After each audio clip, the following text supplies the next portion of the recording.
Hello and welcome back to our third part in working with Adobe XD.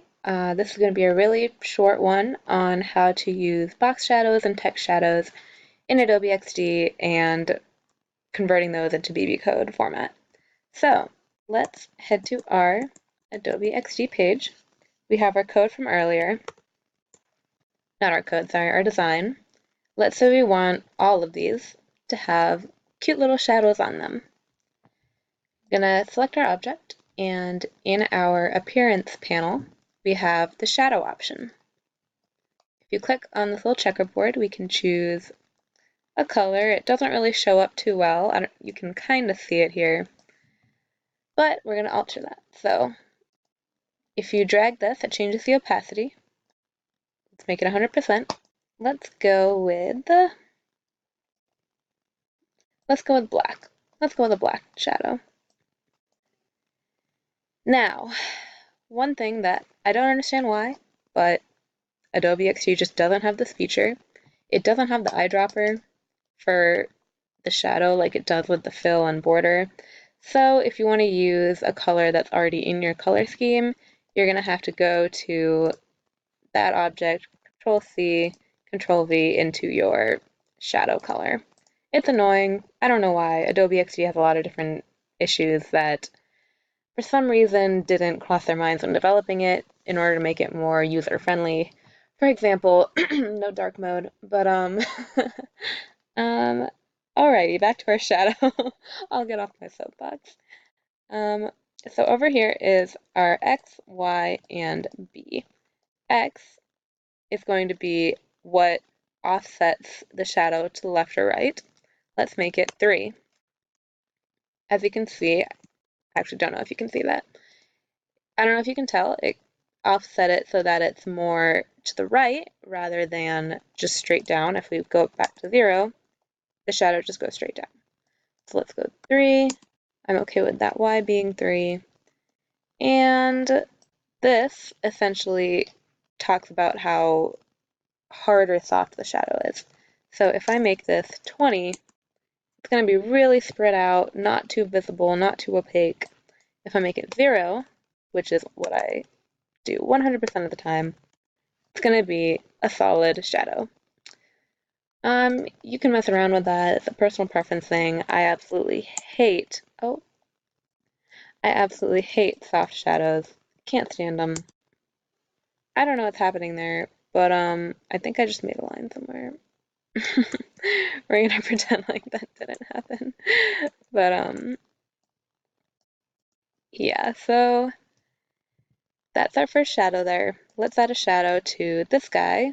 We're gonna make it black as well. Bump the opacity all the way up. Make it 3 and 0. That says 5, not 0. 0. And let's do the same with the text. The text follows the same properties. You don't have to mess with anything else, learn anything else. It's just the exact same. 3 and 3 and 0. Now, as you can see, everything kind of jumps a bit more off the background. I love using shadows. I think it makes it cute, makes it look like it's 3D, makes it look interactive, as opposed to just plain text on a plain background. Alrighty, so when you look into the plugin Web Export and what it does with your shadows, you'll notice that instead of adding it to our text class, it has chosen to make a text ID where it creates the filter drop shadow and specifies our design details there. We don't want that. So we're just going to completely ignore whatever we did here. I put shadows in here only to see how they look, only to see which colors will look good, which ones will contrast well with the background.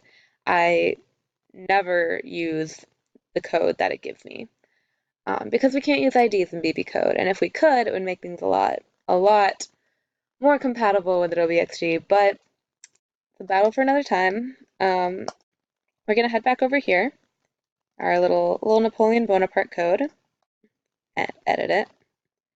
In order to add a box shadow, we are going to literally type box shadow. Now, the specifications that we have to add here are exactly what is in this section here. Sorry, this section here.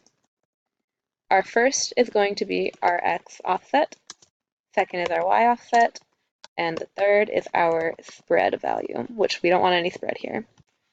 And then we have to add the color, which we just had black, so we can go, oh.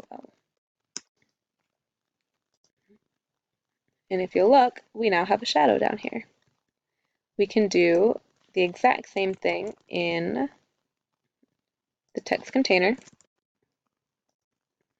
We should get another shadow down there.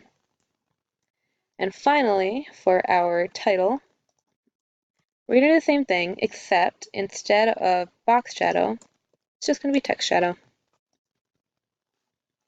Same thing, we end up with some nice popping text and objects on our character sheet. Not character sheet, in character sheet. Alrighty, that's it for this tutorial. Any questions, just leave a comment. See you guys.